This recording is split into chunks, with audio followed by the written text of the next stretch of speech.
Welcome back to Animal Crossing New Horizons. I'm dear darling. As we see what's going on our lovely island of Fawnhollow today, where, you know, it's still pretty warm here in the UK, and might I say, you know, one nice, not caveat, that's the wrong word, one nice benefit, I suppose, of a warm weather is the fact that it's making laundry fantastic to do. Well, kind of, actually. Because, well, I'm saying this because I did my laundry today. Whoa, crazy. Whoa, who would have thunk it? But it's like, you know, hot weather means that the clothes dry, like, quite quickly or something, you know? Like, by the time I was basically, like, finishing, like, hanging up all the clothes or something, like, the start ones started being, like, kind of dry already. But, you know, they're still down there, you know? I don't know what a reasonable amount of time to leave laundry out for is, to be honest. Like, or like, a standard amount of time, not reasonable. Reasonable is until they're dry, to be honest. But, anyway, hello there, everyone. Right now in Fawnhallow, it's 4:39 PM on Saturday, June 17th, 2023. Yeah, so it is a nice benefit, I suppose, of the hot weather in the UK. I mean, also, I guess if you like hot weather, you're like, ooh, it's summer, it's like beach weather, shorts and t-shirts and stuff like that. But, you know, I'm not really all about that, to be perfectly honest. You know, I see it from a purely pragmatic standpoint where it's like, yeah, the laundry dries quicker. That's pretty good. It's probably by the time after I'm eating dinner, it'll be dry enough to all put away, which would be, well, nice. But the thing which, you know, is a bad part about it as well is because it's really hot when I was putting up laundry, at least for me personally, you know. I was putting it up in a room which gets the hottest, just the way that the sun shines down on it and that sort of thing. And I was just like, I'm like sweating putting up laundry, which is not, it's not like laundry is particularly hard work, it's just, it's boiling hot. And honestly, right now in my room it feels quite hot as well. I don't know if I should crack a window, because I don't know if it's necessarily that warm outside as well. Sorry, not that warm, but if it's too warm, if it's warmer outside when it's inside, there's not really much point, I think, in doing that. But yeah, I mean, I'm talking about laundry in hot weather, which is a bit of a niche topic, I think, in the first place. Well, not that niche, I suppose, they kind of go hand in hand, but it reminds me, back in primary school, unsurprisingly, what year was that, in year 5 probably, so maybe like 10? No, wait, maybe it was a GCSE.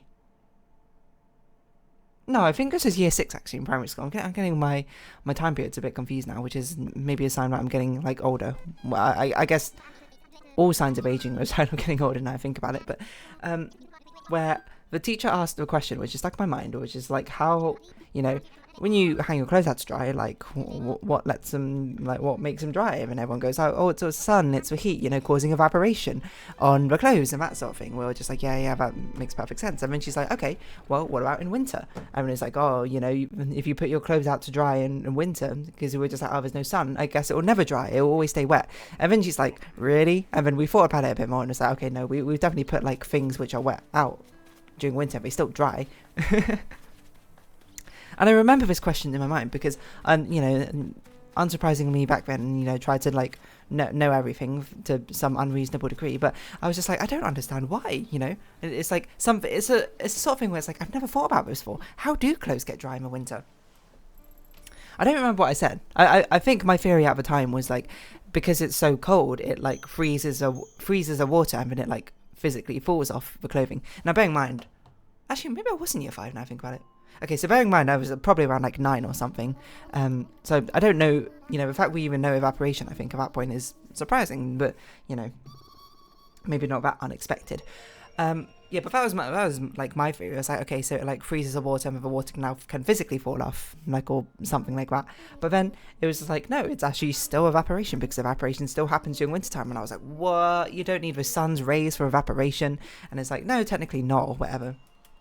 And it's just like the wind, technically what happens is, or what makes it still dry pretty quickly in the winters, because of like the wind, like the water evaporating, and then the air around it just, I suppose, becomes more humid, or like the moisture level in the air is higher then, but then like the wind blows away that high moisture air to replace it and keep that gradient so the evaporation can continue, or something like that. That's what I think. And also there's a thing where blowing on water makes things feel colder or something because of evaporation. Hold on, I'm trying to think. I can't remember. It's like blowing on something maintains the gradient, so evaporation happens quicker, which makes it feel colder. So whenever you have like water or sweat like on your arm or something, you blow on it, I mean, probably the air you're blowing is maybe marginally colder than you actually shouldn't be, because it's from the inside, so it should probably be the same as your body temperature now I think about it, but it's maintaining that like cold gradient or something. you're basically blowing away the hot air which is next to you, being warmed up by your body. So I guess theoretically, if you were in a place which is warmer than your internal body temperature, would that mean, I don't know, would blowing make you feel warmer? Does that make sense? Because you're cooling the air around you? I think you'd have to be in a really hot place, and probably by that point you'd be like, well, deceased. So maybe that's not the greatest comparison. But yeah, anyway, hot laundry, or cold laundry, I suppose, is what we're talking about, really. I remember like hearing that, and honestly, I might have gotten some of that details wrong, to be perfectly honest. And I'm trying to be accurate, so you know, don't take what I'm saying as like a source for true facts necessarily. I'm doing my best, but you know, that might not always be completely accurate. But I remember hearing that, just sort of like blowing my mind. It's a rare sort of thing. Well, not that rare, I suppose, when you're young, but it's a really cool thing when you're younger to just hear something which you've literally never considered before, and you don't have a good answer. Even better when you think you have a sort of answer, like a vague direction, I suppose, of an answer. I knew about evaporation from like sun, the heat, and that sort of thing, and then having your understanding of it, I suppose, being turned on its head through a revelation that you didn't know about. It's like, whoa, it's like a mind-blowing fact. And you might be like, it's not very mind-blowing, I suppose, to be like, whoa, you know, evaporation still works even in the winter. I suppose when I say it as reductively as that, it doesn't sound very interesting, but I just remember at the time, you know, that's why it's like formed a core memory in my mind of like how easily, I suppose, your understanding of something can be subverted. And how, well, if anything, I guess it's a sort of a good, not even just a moral lesson, but a good life lesson to always, you know, check your own assumptions about things and your understanding about things, because they can very easily, I suppose, be turned on their head through revelation of new understanding of technology, new understanding and information. And especially with a lot of time, you're not necessarily always questioning yourself to always think of the most reasonable response, or checking the internal logic of the systems you built in your mind. Which, if anything, maybe you should. I'm just saying.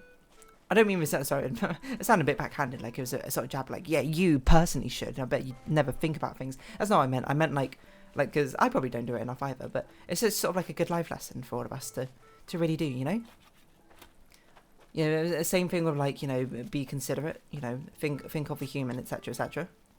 You know, think of your own internal judgments and see, do they hold up to scrutiny? But I'd like to think that most of you are probably like that in the first place. You know, perhaps I work with a false assumption that the people who watch my videos are all great people. I like to think that's not a false assumption, to be perfectly honest. I've seen the comments you leave, you're very nice. So, yeah. But yeah, I just remember, you know, cold laundry. Like, of course, a laundry still got to work in wintertime. Very rarely do you hang out a thing which is wet and then it just like doesn't dry in the slightest. I guess that kind of really only happens if you live in a super humid country or something like that. But I've never lived in a particularly humid country. Or an excessively humid. I don't even know what most humid country is. I'm gonna probably guess somewhere in Southeast Asia, right? Or maybe probably somewhere which has a monsoon season. That makes sense to me. I don't know. Lots of water in the monsoon season. Probably some of it's in the air. That's a Google question. Which country has highest humidity? The Maldives. 96.6% humidity. My word. I believe those statistics mean that like the air is 96.6% at like saturation of like water or whatever. Singapore? Okay, well I mean that's like Southeast Asia. I don't even know where the Maldives are, I'm going to be honest. Hold on. Are they Caribbean? Ah, the south of India. I see. Dew point, an accurate measure of humidity. A what? Dew point and relative humidity. Okay, whatever this article says. Let's see. Excuse me. Most humid city in the world is Qatar, Kuala Lumpur, which I should know whether it is Philippines, maybe? No, Philippines capital's Manila. Malaysia, that's it. News in Southeast Asia. Singapore, Jakarta. Okay, it's basically all in Southeast Asia. Manaus. I don't even know where that is. It's in Brazil. Okay, that makes sense. I'd imagine tropical rainforest probably gets quite humid as well, so that's probably not the most ridiculous thing I've ever heard. But you know, and like even if you haven't been to like the most humid countries in the world, humid heat It's rather oppressive, isn't it? Anyway, so I don't know. How does laundry work, I suppose, if you live in the Maldives? Does it just, like, not evaporate? Well, it probably still evaporates just very slowly. Maybe. I say imagine. I don't really know, to be honest. I wonder, you know, like, what if that teacher was just, like, straight up wrong about why things don't evaporate during the cold time, you know? Yeah, during cold time? During the winter, or something like that. It's a thing, you know, building on to, like, or checking your own, like, understanding of things is, I suppose because I have a pretty decent memory, I tend to remember these sort of things for quite a while. You know, I suppose it'd be quite tragic if I got told something, you know, from my younger age, which was just completely wrong, and I've just, like, taken it as fact this entire time because I've just remembered it this entire time. Like, I never had to relearn it, I suppose, as an adult because I just taken the fact for granted when I was that age. I don't know. Maybe it happened. Oh, wait, it's a bit difficult to sort of, like, pinpoint exactly, being like, oh, yeah, this must be the time where I'm like, oh, I learned something incorrectly. I don't know. Yeah, I don't know. Cold laundry. Anyway, cold laundry not very applicable now, I suppose, in this season. All the laundry is very hot, very warm. And, yeah, honestly, it was stuffy and oppressive, like, putting up laundry, because I was like, I'm dying. It's so hot in here.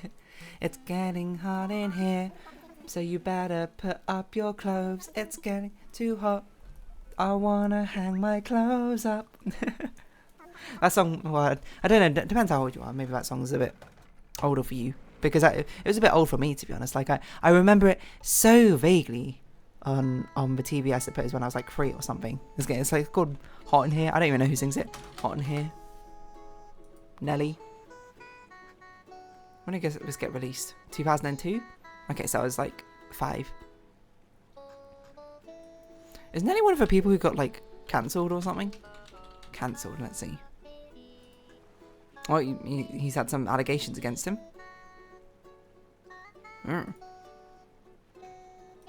Right, you know, I'm not going to delve into that any further. If he's a bad person, then so be it. Let's pretend that conversation didn't happen. Anyway, oh gosh. I don't know. Cold laundry. There's not really a lot to say about cold laundry. I don't know why this came to mind, but I was like, the first thing that came to mind was like to do like a stand-up comedy bit. It's like, why does laundry machines have so many like options and that sort of thing? I'm gonna be honest, and I'm very much the sort of person who just sort of chooses the same option for everything, with the exception of like delicates, I suppose. Like, you know, when I was younger, certainly it used to be very important to be like, oh, you always got to separate your like whites from your be careful how I phrase this. For clothing, you got to be careful that you don't have like the lights mixed with the darks. Otherwise, the dark clothes will bleed colour on the lights, and you know, like stain them a different colour. And I remember that definitely happened with some item of clothing I had. Like maybe it was like a white T-shirt or something slowly became quite yellow or something like that. I don't remember what it was off the top of my head, but anyway, I haven't done that for years. I remember I did that like the first time I did in university, because I used to do laundry with like another one of my friends or whatever, and it was just like, oh, this is too much effort, and it's going to toss everything in at once. Then it was fine. There was also a lot of clothes. I wouldn't necessarily recommend doing this, but it was like, oh, you know, you can't wash this, or like, oh, you can't put this in a tumble dryer. I chucked out all in the washing machine and the tumble dryer, I'm going to be perfectly honest. Not all the time. Sometimes I just sometimes I let them air dry, but letting things air dry in my room is not always great. Because, you know, in university you only got about one room, and like making it incredibly humid or whatever is not the best thing in the world. It'd probably be better if I had like a balcony, or if I like hung it out a window or something, but I don't know, that seems a little bit strange. Because it's sort of just like the uni room I was in, it was like to the entrance of like that little not village, but like student village we lived in. But yeah, anyway, that anecdote about cold laundry sticks in my mind. Although, amusingly, apparently it doesn't stick in my mind as well as I thought it did. The story sticks in my mind, but not really the details of who said it, where, when I heard it. I think it was my year 5 teacher who asked it. But I can also feel my biology teacher in pre-GCSE talking about it. But I think I'm getting that conflated with another memory I have about learning about evaporation and then like not diffusion gradients, but like gradients, I suppose, in general, and about evaporation, about like leaves and how they give off heat, or something about the wind blowing away the hot air so it can maintain that sort of heat gradient. Something like that I don't quite recall my leaf biology, I'm going to be perfectly honest. But it was something like that. And, well, there's not really a conclusion, I suppose, after that. It just exists. I forgot to pick up weeds. I was meant to pick up weeds. Okay, we can still customize and do radio exercises. Those are both doable things, because we already got a recipe for today, so that's always good. Yeah, what about doing, like, laundry in, like, Antarctica or something? I don't know what that's like. Can you even do laundry in Antarctica? Because Antarctica is, like, a very... because it's, like, a place of natural preservation, you have to leave everything completely untouched. I imagine you probably can't do laundry there, right? Because you're not allowed to, like, make waste on Antarctica. Well, okay, that's not true, because obviously, like, if you're a human being there who lives there for multiple, like, days at a time, you probably have to go, you know, use the bathroom at some point. But, you know, that I believe it's a thing where it's like you actually have to bring your waste, I suppose, back with you once you leave Antarctica. You can't just, like, dump it anywhere, because of course there's no sewage system set up, and Antarctica is meant to be preserved as, like, a sanctuary of environmental naturalness. It's not really the right words, but you know what I mean. So I don't know. I guess you just don't do laundry in Antarctica. You probably just bring clothes, reuse clothes, and then you just bring them back with you to do laundry when you're back home or something. I don't know. I'm not an Antarctica researcher, so who particularly I can't really say. But I must imagine. No, because now I think about it, Antarctica is super, super dry. It's actually, like, technically the largest desert in the world, isn't it? Because of how dry it is. But does that translate to air moisture, or does that... Or desert's defined by precipitation, isn't it? So that doesn't necessarily mean that air is not humid in Antarctica. I've never really thought about this. Because now I also think humidity must have a correlation with precipitation, right? Because if the air is humid, then it, like, the air above can more easily form, like, clouds and rain clouds, right? Probably. Let's Google. How humid is Antarctica? Trying to do this while exercising is not great. 0.03%. So it's actually super dry. So if anything, I guess, and Antarctica has, like, really strong winds, sheer winds as well, and it's so cold that it probably freezes some of, like, the physical water as well to fall off. Like my initial assumption. I bet things dry really quickly in Antarctica, surprisingly. But yeah, again, I wouldn't recommend going there to do your laundry and that sort of thing. Dumping laundry detergent, well, you don't have anywhere to dump it, I suppose, is the problem. And honestly, yes, it should stay that way, so who knows. Anyway, cold laundry. I mean, I don't think it would be better than necessarily, like, the Atacama Desert or something, but it's still got to be out there. I wonder what the most humid desert is. I would have probably bet money on Antarctica, to be honest, but it doesn't seem to be the case. Can you even have a humid desert? Most humid desert.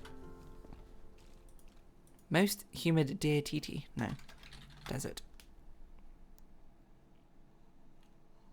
Is there a humid desert? The Persian Gulf has a hot desert climate but has the highest humidities in the world. Oh.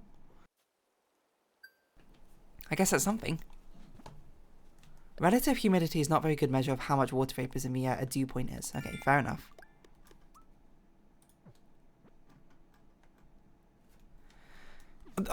Atacama Desert, apparently itself. What a terrible example I used then. Fog rolls in because... Oh, I've actually heard of this. Fog rolls in because of the ocean. And the mist is so fine it doesn't... It just has... There's, like, a constant, like, sort of fog of, like, humid air around with this sort of thing. But it's still technically a desert, right? Because it's not, like, precipitation. Something like that. I remember seeing a nature documentary about that. And there's, like, a way you can harvest the water by using, like, these nets or something. And it, like, condenses on the nets and you can, like... get water like that, right? Oh, here we go, like condensation rig. Yeah, I remember we were watching a documentary about this. Now I think about it when I was much younger. Anyway, well, what a rollercoaster of emotions this entire episode was. Anyway, cold laundry. I guess that will be today's episode, which is ironic because the laundry today is very hot. So if you have been watching, thank you very much. It's been Animal Crossing New Horizons. I've been Dear Darling. Likes, comments, subscription, shares, greatly appreciated. Twitter, Discord down below. Hope we see each other again. But for now, it's our farewell. So until next time, bye bye for now.